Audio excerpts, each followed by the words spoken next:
Silakan, Iya. Jadi masalah sains dari kira-kira 6.236 ayat di Quran, kira-kira tuh ada 1.000 ayat yang berhubungan dengan sains dalam Quran. Dari 1.000 ayat itu kira-kira kurang lebih 80% itu sudah terbukti benar oleh sains zaman sekarang. Ya, oke. Jadi pada waktu saya mulai mempelajari Islam, ketika saya belajar, oh ternyata di dalam Quran ada ayat-ayat yang berhubungan dengan sains yang ternyata baru dikonfirmasi baru mungkin 50 tahun yang lalu, mungkin 100 tahun yang lalu, mungkin 200 tahun yang lalu gitu. Nah di situ gue baru mikir gini, oh berarti Quran ini nggak mungkin karangan manusia. Iya. Oh itu saya baca. Karena pada saat itu ketika wahyu itu diturunkan, Nabi Muhammad SAW nggak pernah punya teleskop, nggak pernah punya peralatan nyelam, nggak pernah punya, belum ada pesawat terbang istilahnya, belum pernah ada peralatan mendaki gunung misalnya. Tapi dari hal-hal seperti itu kok bener gitu secara sains sama sekarang gitu. Iya. Diperintahkan taatilah Allah, taatilah Rasul gitu Pak. Yang dimaksud dengan taatilah Rasul itu ya apa yang tertulis di hadis. Maksud saya adalah apa yang diperintahkan Allah di dalam Quran untuk mentaati Rasul, Rasul bicaranya di hadis Pak. Nah Rasul dapat dari mana perintah yang di dalam hadis? Itu juga semuanya juga wahyu dari Allah Subhanahu Wa Taala. Contoh misalnya di dalam Quran banyak ayat-ayat sains Pak. Di dalam hadis juga banyak hadis yang berhubungan dengan sains. Nah dari mana Nabi Muhammad tahu tentang sains di dalam hadis kalau tidak dari dari Allah Subhanahu Wa Taala gitu Pak. Silakan.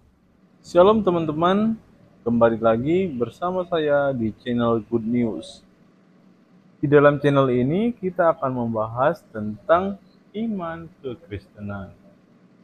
Segala hal yang bersangkut paut dengan iman Kristen akan kita tuangkan di dalam channel ini melalui setiap video-video yang akan diupload melalui channel ini. Baik itu materi-materi tentang sejarah kekristenan, kesaksian murtadin, debat lintas iman, ataupun berita-berita terbaru dari dalam iman kekristenan. Sebelum mulai videonya, saya mohon dukungan teman-teman untuk menekan tombol subscribe, like, share, dan komen agar channel ini dapat berkembang dan dapat memberitakan kabar baik kepada semua orang.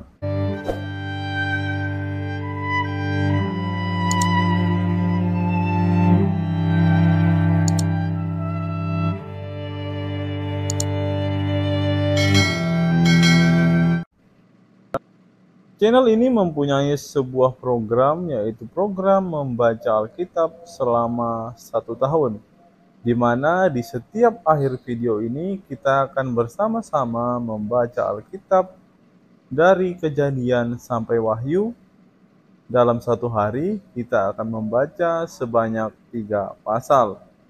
Bagi teman-teman yang berminat untuk membaca Alkitab bersama-sama dengan saya, silakan teman-teman simak video ini sampai selesai agar kita bersama-sama bertumbuh, memahami Alkitab, bahkan dapat melawan setiap orang yang selalu menjelek-jelekan iman kepercayaan kita kepada Yesus Kristus. Sebelum mulai video ini, ada baiknya teman-teman menyeduh kopi terlebih dahulu agar dalam menyaksikan setiap video dari dalam channel ini, teman-teman tidak mengantuk dan teman-teman bisa fokus untuk menyimak setiap video-video yang akan diupload melalui channel ini. Selamat menyaksikan dan Tuhan Yesus memberkati kita semua. Di awal video ini kita mendengar secara bersama-sama bahwa Donditan mengatakan bahwa hadis itu berisi banyak sekali tentang sains.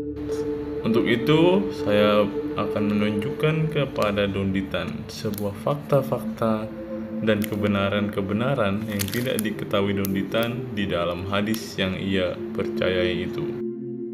Mari kita simak paparan demi paparan yang akan kita baca, informasi demi informasi yang akan kita dengarkan secara khusus dari materi-materi yang akan disampaikan oleh Kiamat. Mari kita dengarkan bersama-sama.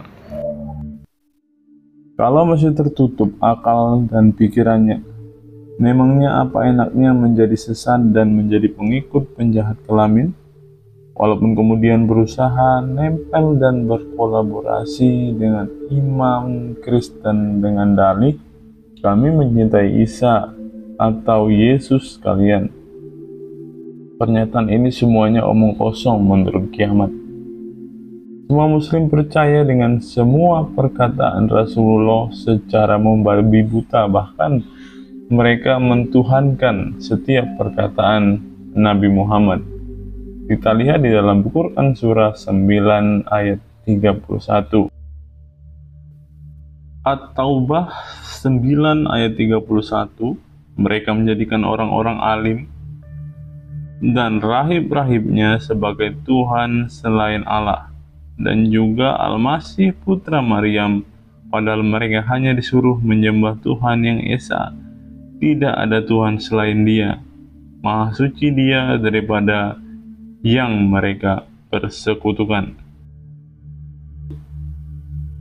Kalian semua percaya akan diberi surga. Surga seperti apa nanti kita baca setiap surat-surat yang tertulis di sini ya, teman-teman. Quran surah 56 Waqiah ayat yang ke-35. Kami menciptakan mereka, bidadari-bidadari itu secara langsung. Ayat yang ke-36, lalu kami jadikan mereka perawan-perawan. Kemudian dari Quran surah 78 ayat yang ke-33, dan gadis-gadis belia yang sebaya. Yang artinya Anda sudah menolak Yesus Kristus, sebab Yesus mengatakan ajaran seperti itu adalah ajaran sesat. Seperti yang dikatakan Paulus dalam 2 Korintus 11 ayat yang keempat, waspadalah dengan Yesus lain.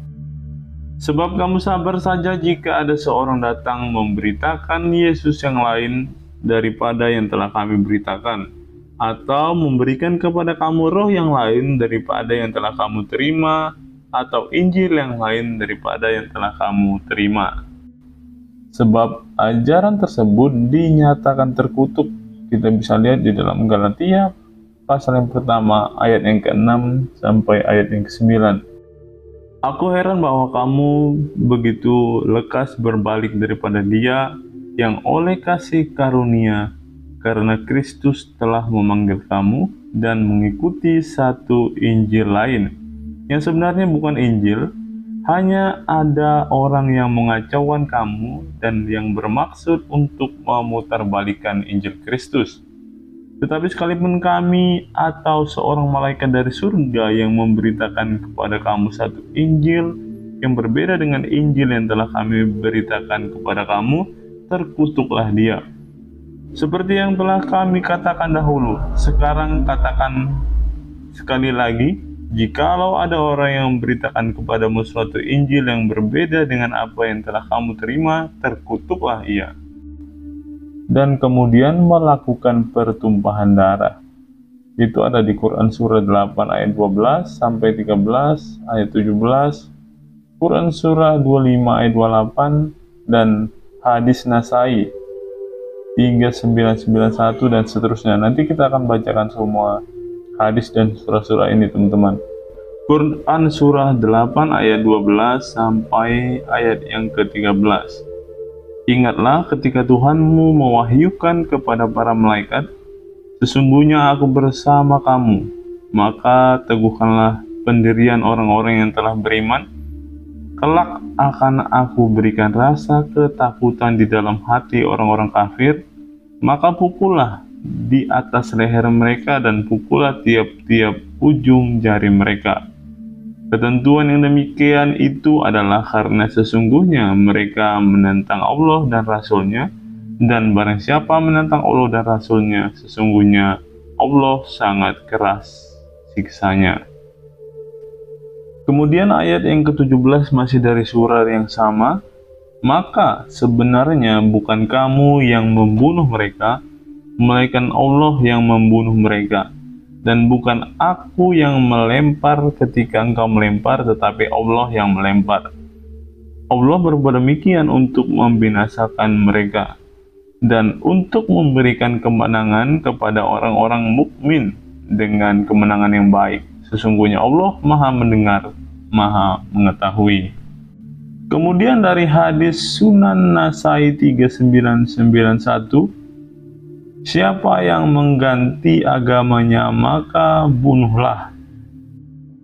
Kemudian masih dari hadis yang sama, nomor 3889, tidak halal darah seorang muslim kecuali dengan salah satu dari 3 perkara, yaitu yang berzina setelah menikah, maka ia dirajam, atau membunuh dengan sengaja, ia akan dibalas, atau murtad setelah mereka masuk Islam, maka ia dibunuh.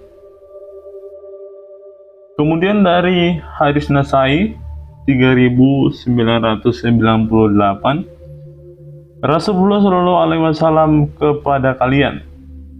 Kemudian Abu Musa melemparkan bantal untuknya agar ia duduk padanya. Kemudian didatangkan seorang laki-laki Yahudi yang masuk Islam kemudian kafir.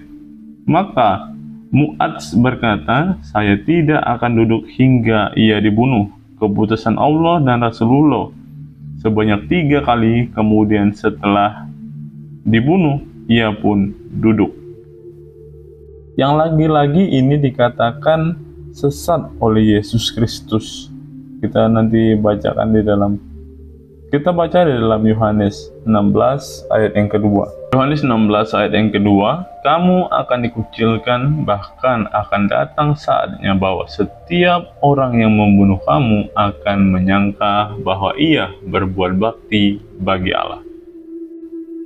Apabila diajarkan membunuh diberi pahala. Hadis Bukhari 4669. Hadis Bukhari 4669. Pada akhir zaman nanti akan datang suatu kaum yang muda usianya lagi bodoh. Mereka berkata-kata dengan kebaikan, akan tetapi mereka keluar dari Islam sebagaimana meluncurnya anak panah dari busurnya. Keimanan mereka tidaklah melewati batas tenggorokan, tidak meresap dalam hati. Karena itu, dimanapun kalian menemukannya, maka bunuhlah mereka. Karena sesungguhnya membunuh mereka merupakan pahala, yakni pahala pada hari kiamat bagi mereka yang membunuh mereka. Dan kemudian diwajibkan memerangi yang tidak beriman. Hadis Bukhari 24.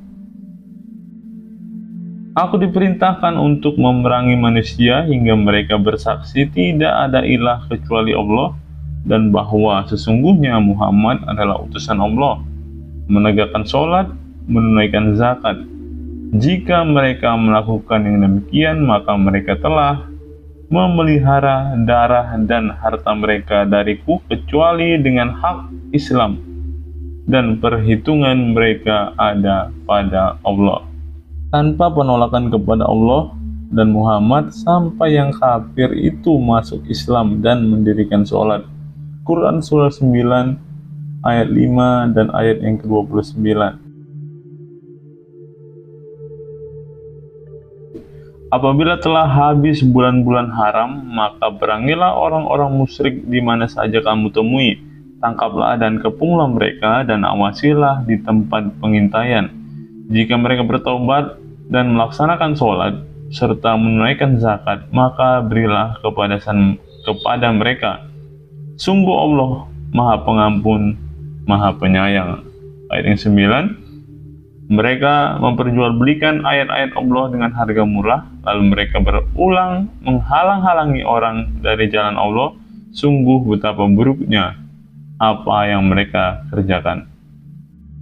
Ayat 29, perangilah orang-orang yang tidak beriman kepada Allah dan hari kemudian mereka yang tidak mengharamkan apa yang telah diharamkan Allah dan Rasul-Nya, dan mereka yang tidak beragama dengan agama yang benar, agama Allah, yaitu orang-orang yang telah diberikan kitab, hingga mereka membayar jizyah, pajak, dengan patuh sedang mereka dalam keadaan tunduk. Lalu adakah yang berani mengatakan Lalu kenapa Muslim di Indonesia tidak seperti itu? Jawabannya kembali lagi bahwa di Indonesia ajaran Islam yang sejati dinyatakan sebagai ajaran teroris yang wajib dibasmi. Sehingga yang dilihat saat ini adalah Islam versi lead dengan berkamuflase dengan budaya Kristen. Walaupun begitu, tetap dengan jelas kita bisa melihat akar pengajaran ini dari sejarah dan belahan negara Timur Tengah yang mengalami pertumbuhan teroris yang begitu signifikan dengan diterapkannya hukum Islam. Namun, masih saja dengan tidak bertanggung jawab khalayak umum mengatakan itu oknum. Hal ini sungguh-sungguh konyol. Itulah kenapa ajaran sesat yang selalu diupayakan ditutup-tutupi seperti bunglon dan virus ekstrim ini harus dibongkar. Ini juga alasan kenapa para polemikus dan kelompok agama yang adalah pengemis tersebut merasa terhambat perpolitikannya ketika dihalangi, kemudian menginginkan darah saya untuk ditumpahkan. Memang saya ini begitu berbahayakah dalam membongkar kesesatan? Walaupun saya anti dengan ajaran ini, tapi saya berusaha netral dalam membaca dan menjelaskan, sehingga melalui kasihlah mereka akan berpikir. Apakah sampai tahap ini masih ada yang berani-beraninya mengatakan saya ini menghujat dan menista? Teruslah belajar, karena ajaranmu ini dikatakan ajaran terorisme karena memang itu konsekuensi dari doktrin yang tertulis di dalam kitab-kitabmu. Lalu definisi seorang yang menyukai anak di bawah 18 tahun di Indonesia dikategorikan sebagai pedofil. Kita bisa lihat di dalam Undang-Undang Dasar Nomor 35 Tahun 2014 Pasal 1 Ayat 1. Negara, pemerintah daerah, masyarakat, keluarga, orang tua, wali, dan lembaga sosial menjamin perlindungan anak dalam memeluk agamanya. Perlindungan anak dalam memeluk agamanya sebagai dimaksudkan pada ayat 1. Pertama, meliputi pembinaan, pembimbingan, dan pengamalan ajaran agama bagi anak. Apakah kalau kemudian fakta ini saya gunakan untuk menyebutkan ajaran Islam, apakah dikategorikan menista? Fakta itu pahit. Apalagi Muhammad mengatakan anaknya Fatimah ketika berusia 15 tahun sebagai anak kecil ketika hendak dinikahi oleh kedua mertua Muhammad, yakni Umar, Abu Bakar. Nanti kita bacakan hadisnya di dalam hadis Nasai 3169. Artinya dapat diambil kesimpulan bahwa budaya saat itu mengatakan Aisyah yang berumur 9 tahun berhubungan atau bersetubuh atau bersenggama dengan Rasulullah merupakan praktek pedofil menurut mulut Rasulullah sendiri, yang bahkan umurnya masih 0,6 kali lebih kecil dari 15 tahun. Hadis Nasai 3169, sesungguhnya ia masih kecil, lalu Ali melamarnya dan beliau menikahinya dengan Ali. Sedangkan bila dikaji dari budaya perkawinan kuno di timur, umumnya seorang menikah di atas 12 tahun. Di sini kita tahu bahwa memang yang dilakukan Rasulullah dapat membuat Aisyah menjadi mandul menurut ilmu kesehatan. Tetapi apakah ini terjadi? Siapakah nama anaknya Aisyah dalam 9 tahun menikah dengan Rasulullah? Tidak ada. So, kenapa? Apakah kebetulan? Atau kegagalan reproduksi Rasulullah yang mau dinista umatnya sendiri? Berpikirlah bahwa Aisyah itu anak kelas 3 SD yang ukuran alat vital pun tidak sampai 1 cm. Terlalu keji ketika memikirkannya, begitu tega Rasulullah ini. Apakah lantas pemikiran ini bisa dianggap menghujat? Apabila mengatakan Rasulullah dan Islam ini sebagai ajaran pedofil? Bukankah ini fakta? Haruskah saya berdusta dalam berdialektika ketika Muslim disebarkan melalui kedustaan dalam iman kekristenan? Lantas, apakah ajaran sesat ini tidak boleh diungkapkan? Kalau benar seperti ini, begitu konyol dan terkutuk mindset negeri ini. Aku berharap tidak dan masih banyak yang terbuka untuk mencari kebenaran yang sejati, bukan kepastian masuk neraka. Quran Surah 19 ayat 71. Dan tidak ada seorang pun di antara kamu yang tidak mendatanginya dalam tanda kurung neraka. Hal itu bagi Tuhanmu adalah ketentuan yang sudah ditetapkan dan kekal di dalamnya. Quran Surah 6 ayat 106 dan Quran Surah 43 ayat 74. Sebab kalau melalui Muhammad ada keselamatan, kenapa Muhammad sendiri masih didoakan untuk keselamatannya? Quran Surah 33 ayat 56. Perhatikan kata per kata, terutama kata ini, wasalimu, yang artinya mohonkan keselamatan. Pantaslah ulama besar ini sampai mengatakan hal yang seperti ini. Mari kita dengarkan apa yang disampaikan ulama besar ini. Tidak benar, saya ulangi, tidak benar bahwa Nabi Muhammad sudah dapat jaminan surga. Yuk, berpikirlah jernih. Ini benar-benar ajaran Islam dan menjadi konsekuensi apabila mendapatkan kritikan pedas. Walaupun dari yang tidak mengimani, tetapi inilah fakta yang tidak mungkin dibantah. Apalagi ketika Kristen ini dinista oleh kehadiran Rasulullah ini pada abad ke-7, setelah keluar bersemedi dari gua. Oke, kembali saya fokus merespon. Begitu hinanya ajaran ini saudaraku yang terkasih, sampai-sampai melakukan pengancaman kepada keluarga yang bahkan saya tidak kenal. Dan mereka pun tidak tahu menau akan ajaran Islam seperti ini. Dan kemudian mempersekusi dan merasa terzolimi. Begitu bodohnya dengan cara mendesak keluarga Victory untuk kemudian anaknya disebut untuk mengaku bahwa dia sebagai kiamat. Ini jokes teroris terkocak tahun ini. Saran saya kepada keluarga tersebut, laporkan saja ke pihak kepolisian.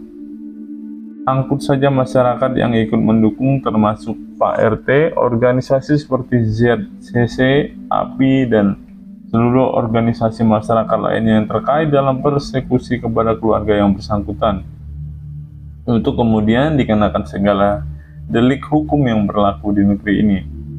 Saya yakin kalau hukum di Indonesia ini masih punya harga diri, karena ajaran kadal gurun seperti dinista juga oleh hukum di Indonesia dan banyak negara dunia yang demikian. Karena memang ajaran ini lebih kejam daripada kelakuan penyembah setan. Intinya ya, para kambing atau kaum bingung, jangan mimpi tahu siapa saya ya. Kalau tantangan terbuka saya untuk pembuktian yang bisa disaksikan banyak umat beragama, tidak bisa dibantah oleh satupun petinggi Islam. Berpikirlah realistis.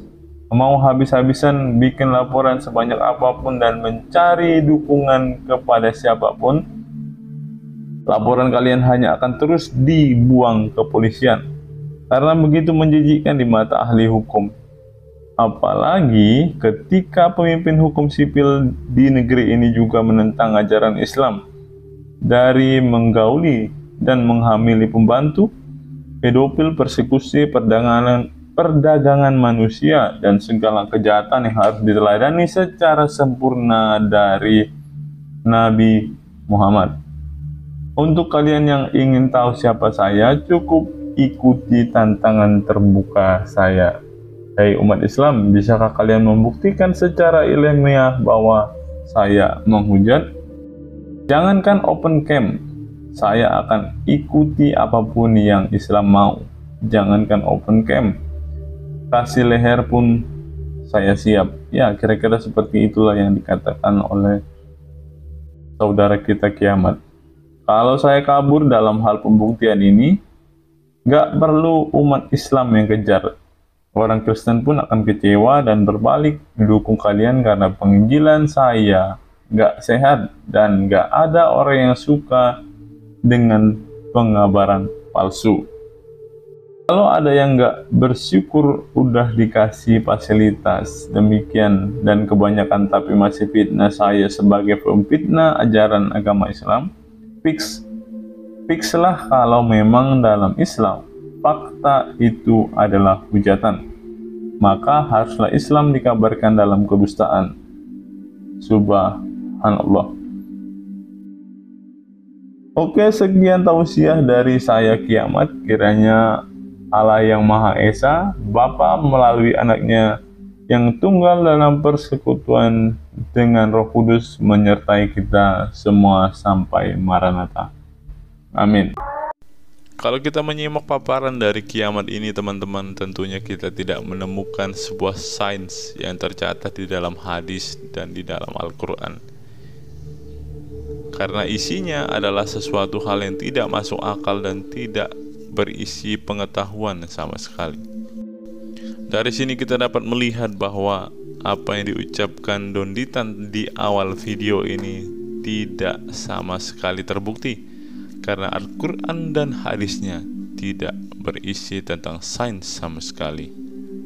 Seperti biasa teman-teman, channel ini mempunyai program membaca Alkitab selama 1 tahun dari kitab Kejadian sampai kitab Wahyu. Setiap harinya kita akan membaca Alkitab sebanyak 3 pasal.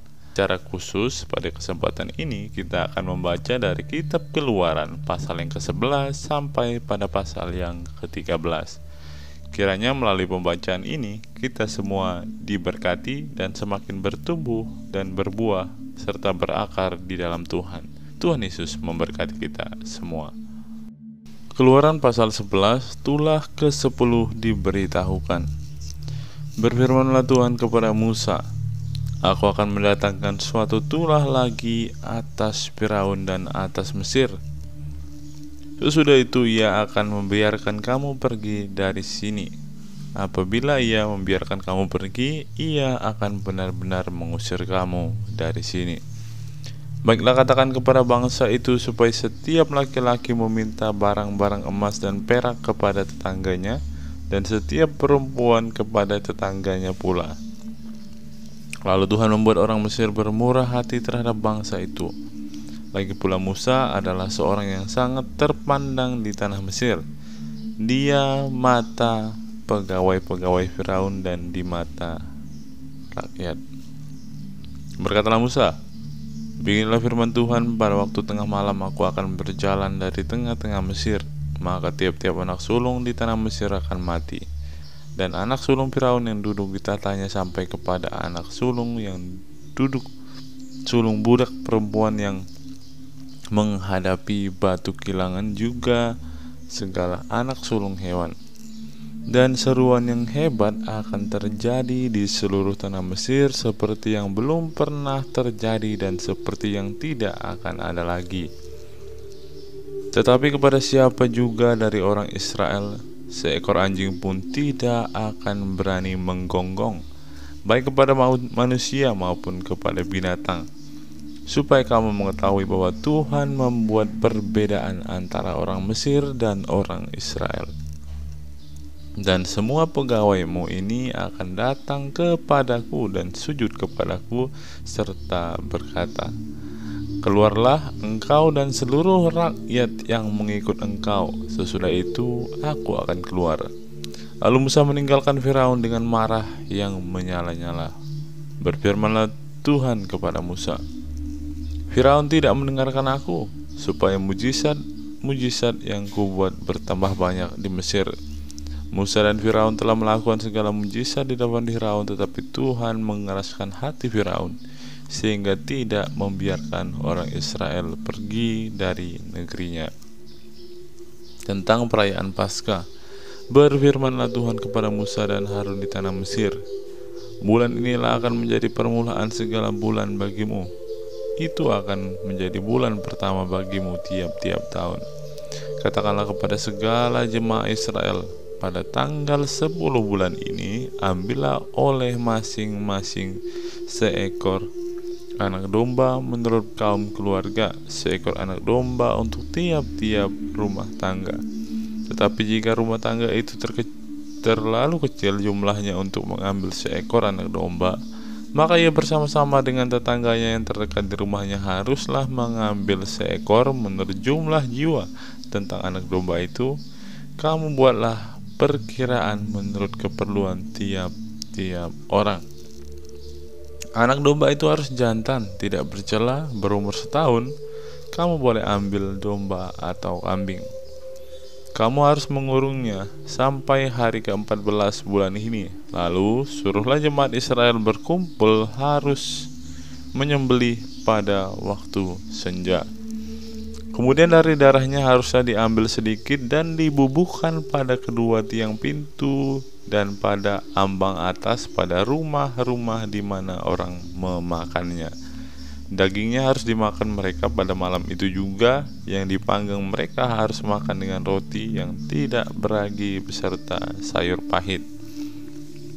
Janganlah kamu memakannya mentah atau direbus dalam air, hanya dipanggang di api, lengkap dengan kepalanya dan betisnya dan isi perutnya.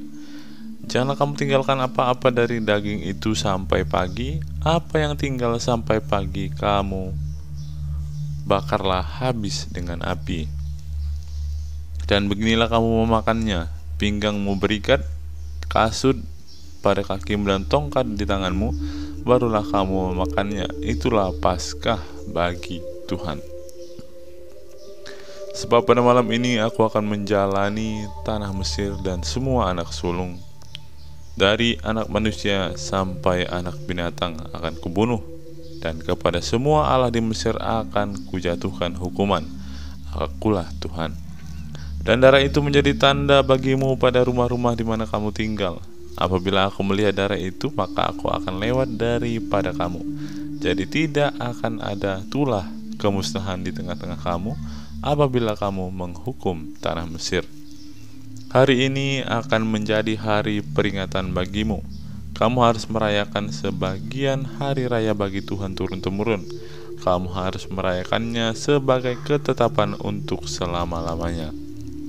Kamu makanlah roti yang tidak beragi 7 hari lamanya.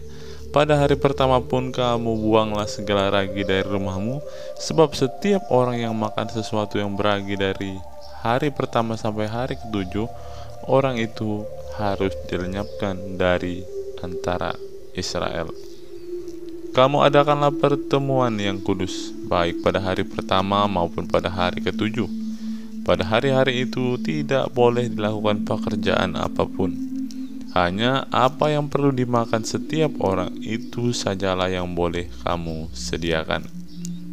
Jadi kamu harus tetap merayakan hari raya makan roti tidak beragi, sebab tepat pada hari itu ini juga aku membawa pasukan-pasukanmu keluar dari tanah Mesir. Maka haruslah kamu merayakan hari ini turun-temurun. Itulah suatu ketetapan untuk selama-lamanya. Dalam bulan pertama pada hari yang ke-14 bulan itu pada waktu petang, kamu makanlah roti yang tidak beragi sampai kepada hari yang ke-21 bulan itu pada waktu petang. 7 hari lamanya tidak boleh ada ragi dalam rumahmu, sebab setiap orang yang makan sesuatu yang beragi, orang itu harus dilenyapkan dari antara jemaah Israel, baik orang asing, baik ia orang asli. Sesuatu apapun yang beragi tidak boleh kamu makan. Kamu makanlah roti yang tidak beragi di segala tempat kediamanmu. Lalu Musa memanggil semua tua-tua Israel serta berkata kepada mereka, pergilah ambillah kambing domba untuk kamu dan sembelihlah anak domba Paskah. Kemudian kamu harus mengambil seikat hisop dan mencelupkannya dalam darah yang ada dalam sebuah pasu, dan darah itu kamu harus sapukan pada ambang atas dan pada kedua tiang pintu. Seorang pun dari kamu tidak boleh keluar pintu rumahnya sampai pagi. Dan Tuhan akan menjalani Mesir untuk menulahinya apabila ia melihat darah pada ambang atas dan pada kedua tiang pintu itu. Maka Tuhan akan melewati pintu itu dan tidak membiarkan pemusnah masuk ke dalam rumahmu untuk menulahi. Kamu harus memegang ini sebagai ketetapan sampai selama-lamanya bagimu dan bagi anak-anakmu. Dan apabila kamu tiba di negeri yang akan diberikan Tuhan kepadamu seperti yang difirmankannya, maka kamu harus pelihara ibadah ini. Dan apabila anak-anakmu berkata kepadamu, apakah artinya ibadah ini? Maka haruslah kamu berkata, itulah korban Paskah bagi Tuhan yang melewati rumah-rumah orang Israel di Mesir ketika ia menulahi orang Mesir, tetapi menyelamatkan rumah-rumah kita. Lalu berlututlah bangsa itu dan sujud menyembah. Pergilah orang Israel lalu berbuat demikian seperti yang diperintahkan Tuhan kepada Musa dan Harun. Demikianlah diperbuat mereka. Itulah ke-10 anak sulung mati. Orang Israel keluar dari Mesir. Maka pada tengah malam Tuhan membunuh tiap-tiap anak sulung di tanah Mesir, dari anak sulung Firaun yang duduk di tahtanya sampai kepada anak sulung orang tertawanan yang ada dalam liang tutupan beserta segala anak sulung hewan. Lalu bangunlah Firaun pada malam itu bersama semua pegawainya dan semua orang Mesir, dan kedengaranlah seruan yang hebat di Mesir, sebab tidak ada rumah yang tidak kematian.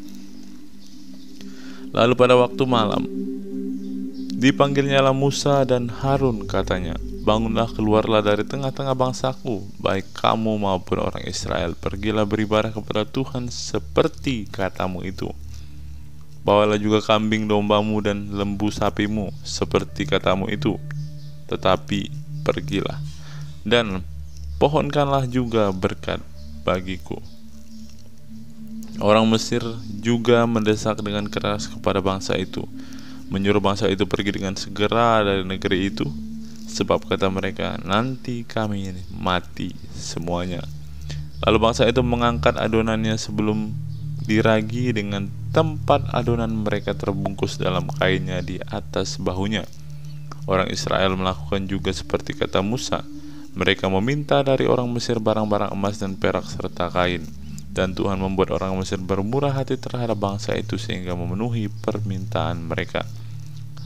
Demikianlah mereka merampasi orang Mesir itu. Kemudian berangkatlah orang Israel dari Ramses ke Sukot. Kira-kira 600.000 orang laki-laki berjalan kaki, tidak termasuk anak-anak. Juga banyak orang dari berbagai-bagai bangsa turut dengan mereka. Lagi sangat banyak ternak kambing, domba, dan lembu sapi. Adonan yang dibawa mereka dari Mesir dibakarlah menjadi roti bundar yang tidak beragi. Sebab adonan itu tidak beragi karena mereka diusir dari Mesir dan tidak dapat berlambat-lambat, dan mereka tidak pula menyediakan bekal baginya. Lamanya orang Israel diam di Mesir adalah 430 tahun. Sesudah lewat 430 tahun, tepat pada hari itu juga, keluarlah segala pasukan Tuhan dari tanah Mesir.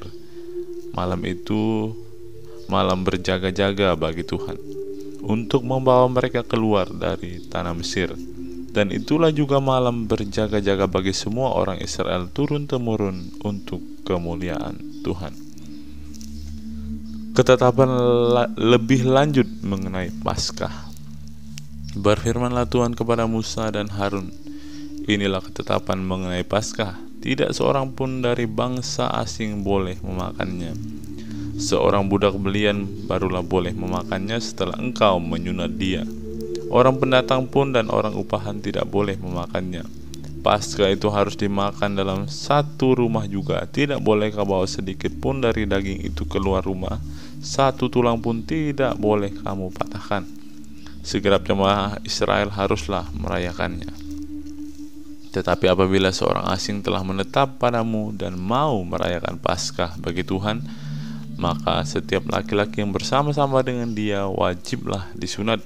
barulah ia boleh mendekat untuk merayakannya dan ia akan dianggap sebagai orang asli. Tetapi tidak seorang pun yang tidak bersunat boleh memakannya. Satu hukum saja akan berlaku untuk orang asli dan untuk orang asli yang menetap di tengah-tengah kamu. Seluruh orang Israel berbuat demikian seperti yang diperintahkan Tuhan kepada Musa dan Harun. Demikianlah diperbuat mereka. Dan tepat pada hari itu juga Tuhan membawa orang Israel keluar dari tanah Mesir menurut pasukan mereka.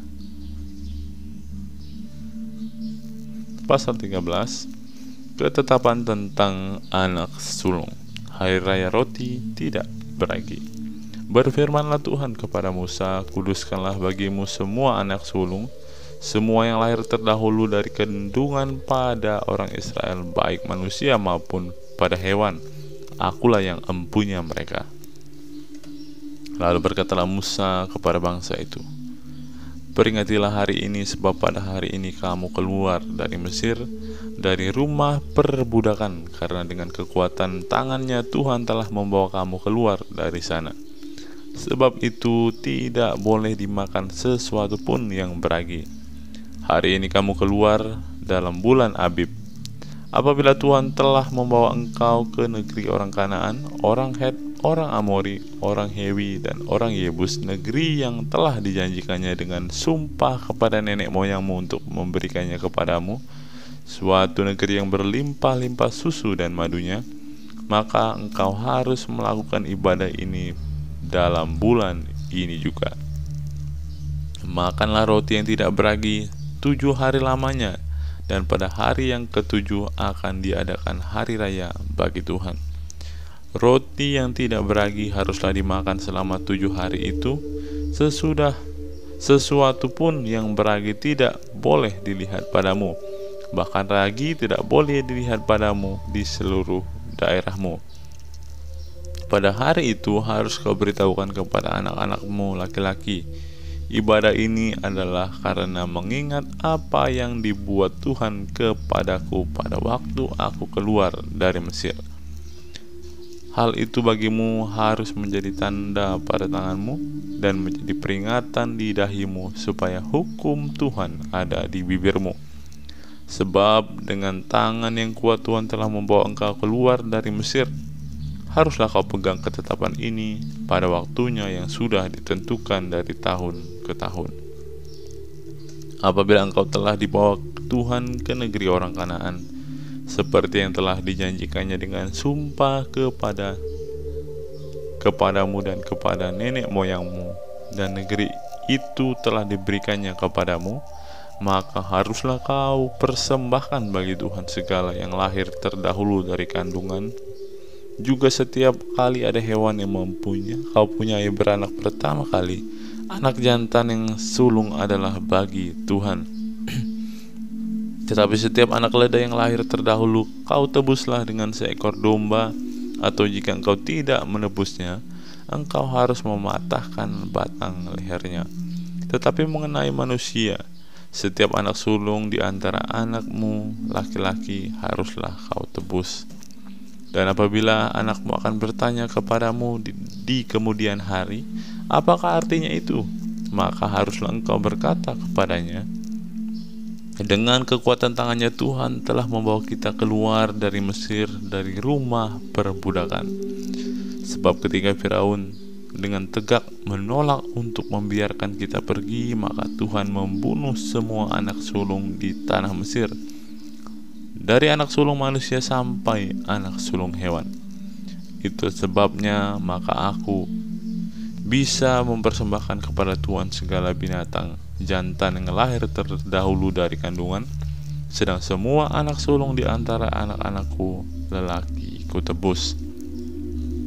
Hal itu harus menjadi tanda pada tanganmu dan menjadi lambang di dahimu. Sebab dengan kekuatan tangannya Tuhan membawa kita keluar dari Mesir. Allah menuntun umatnya. Setelah Firaun membiarkan bangsa itu pergi, Allah tidak menuntun mereka melalui jalan ke negeri orang Filistin, walaupun jalan ini yang paling dekat. sebab firman Tuhan, jangan-jangan bangsa ini menyesal apabila mereka menghadapi peperangan sehingga mereka kembali ke Mesir. Tetapi Allah menuntun bangsa itu berputar melalui jalan di padang gurun menuju ke Laut Teberau. Dengan siap sedia berperang berjalanlah orang Israel dari tanah Mesir. Musa membawa tulang-tulang Yusuf, sebab tadinya Yusuf telah menyuruh anak-anak Israel bersumpah dengan sungguh-sungguh, Allah tentu akan mengindahkan kamu, maka kamu harus membawa tulang-tulangku dari sini. Demikianlah mereka berangkat dari Sukot dan berkemah di Etam di tepi padang gurun. Tuhan berjalan di depan mereka pada siang hari dalam tiang awan untuk menuntun mereka di jalan, dan pada waktu malam tiang api untuk menerangi mereka, sehingga mereka dapat berjalan siang dan malam. Dengan tidak beralih, tiang awan itu tetap ada pada siang hari dan tiang api pada waktu malam di depan bangsa itu.